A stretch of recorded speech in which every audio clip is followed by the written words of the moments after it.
Let's go. Yeah. For those of you that want to know what we're all about, it's like this, y'all.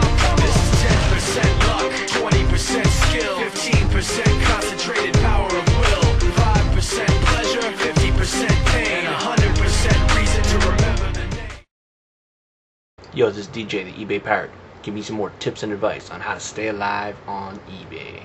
Welcome to the Pirate's Guide on how to sell to make money on eBay and online in general. First, I want to warn you against taking advice from eBay. eBay is promoting several cute little videos which proffer advice on what's going to be hot this holiday season. And in those videos, they're promoting various sites where you can go buy merchandise for supposed resale on eBay. First, I find it very interesting that eBay is promoting non-eBay sites where buyers can go buy stuff. Now, what would happen to our accounts if we promoted buying from an off-eBay site? Also, I like how they give detailed advice on trends, such as what's going to be hot this holiday season. Now, please review my other video, Why eBay Always Promotes the Wrong Products. You'll find it quite enlightening. It doesn't take a genius to figure out what's going to be popular this holiday season. I'm going to go out on a limb here, folks, and say that toys, electronics, and clothes are going to be very popular this year. Back on how to sell and make some money. Believe it or not, making money is not really what you're trying to learn. What you want to know is how to make a reasonable profit.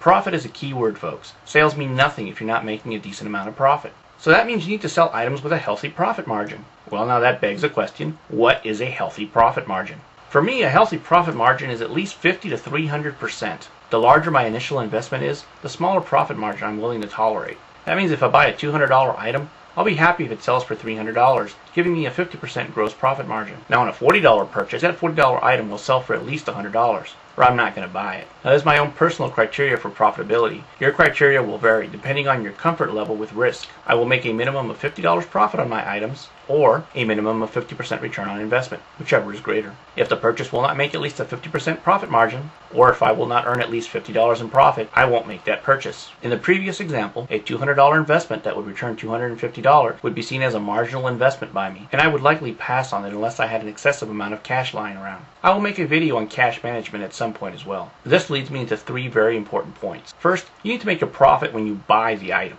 That means that you must purchase at rock bottom prices. To know exactly what to buy, see Lesson 2, Parts 1 and 2. Buying smartly requires doing your research on the product. It is not enough to get a good deal.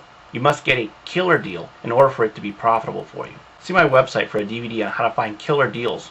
Deals that will get you stuff for pennies on the dollar, if not less. Second, only buy items that you know will sell. This again takes some research. Third, you must endeavor to make a quick return on your investment. The smaller the retail price is, the faster you want it to move. This means that if something sells for $100 in a week, and someone comes up to you and offers you $80 for it today, you are better off taking the $80 today than waiting a week for the possibility of an extra $20. The converse of this is that the lower your investment is in an item, the longer you can hold on to it and still realize a monster return. For example, if you have a $250 offer on a $200 investment, the correct move is to take the offer, even though you might realize an extra $50 if you waited an additional week. On the other hand, if a rare collectible is worth $500 and you have a mere $5 in it, the correct move is to hold out for that top price. Any of you that play poker will know exactly what I mean. In the first example, by not accepting that $250, you are essentially betting $50 that you will win $50 in a week, which is not really a great proposition. In the second example, you are betting $5 to win as much as $500,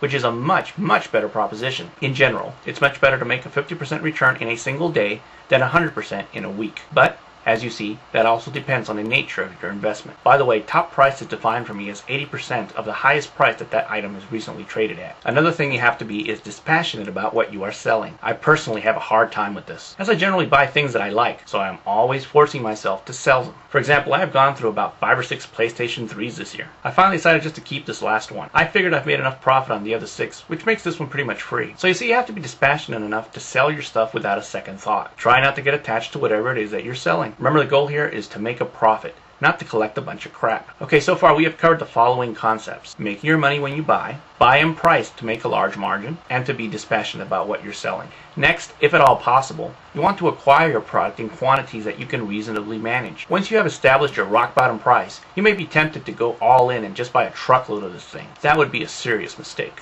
You want to spread your investment, and hence your risk, as widely as is practical. In the cash management video, I will give you a little bit more detail on what exactly that means. But for now, just keep in mind that you don't want more than 20% of your total investment in any single product or group of items. You also don't want to buy more than the market can quickly absorb. What happens in that situation is the first 30% of your stock is quickly snatched up, but that leaves you 70% to get rid of over a much longer time frame, and probably with fresh competition. You are much better off buying just under the demand curve to maximize your profit margin and minimize your time to profitability. In layman's terms, this means you want a fast turnover on just the right amount of products purchased. You don't want to get into a situation where you have a large amount of inventory, that is, money, sitting around doing nothing. Also, in buying multiple quantities of the same item, you minimize the amount of time that you invest in writing descriptions and taking photos. You want to maximize the amount of time that you spend acquiring profitable items, and minimize the amount of time that you spend doing anything else. If you follow my techniques, you'll make most of your profit when you buy an item, so you'll want to invest most of your time buying. Another quick bit on money management. Opportunity costs are what you give up by investing in a certain item. You must also be dispassionate in this area. If you have a choice to invest in product A, which will give you a 50% return, versus product B, which will give you a 200% return, all other factors being equal, the correct move is to always invest in product B. This will give you the fastest velocity of money. Again, I do myself tend to invest in items that are not always the most mathematically sound. However, I factor the pleasure that I receive from these lower margin activities as part of my profit. Remember, life is not just about money. It's about money and I'm sure there's something else. Another thing you want to do is control your expenses. You want to do things like use flat rate USPS boxes and free priority mail tape. You want to use credit cards, which will give you flexible and sometimes interest-free short-term loans, a concept otherwise known as OPP. You want to take advantage of vendor terms and special offers. Some people consider savings of 1 and 2% a waste of time. But folks, if you're turning over $10,000 a month, that's several $1,000s a year in free profit. And all you have to do to get it is be just a little prudent with your expenses. Another thing that will help you get those healthy profit margins is gaining a reputation as a solid and reliable, trustworthy seller. Only time and experience can create this, however. See some of my other videos on how to project this image to your buyers. Carefully manage your risk factors when you are selling over the internet.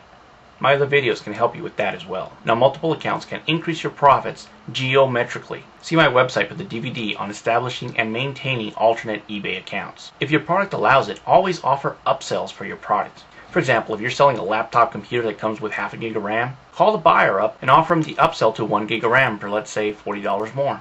Upsells are great because you don't pay any eBay fees on those. Sell the sizzle, not the steak.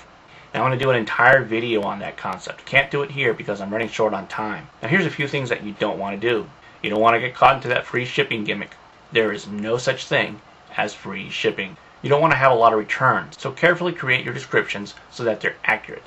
Again, thanks to Elizabeth from Ohio for yet another movie night. By the way, if you haven't seen Hancock, don't. Now, a quick word on the DVDs that I am offering on the website. If you think the advice that I offer on YouTube for website contributions is good, try to imagine how valuable the advice is when I feel that I need to charge for it. I can guarantee you will not be disappointed. I'm going to continue to tell it as I see it. Be sure to subscribe and rate. This is DJ the eBay Pirate. Peace out.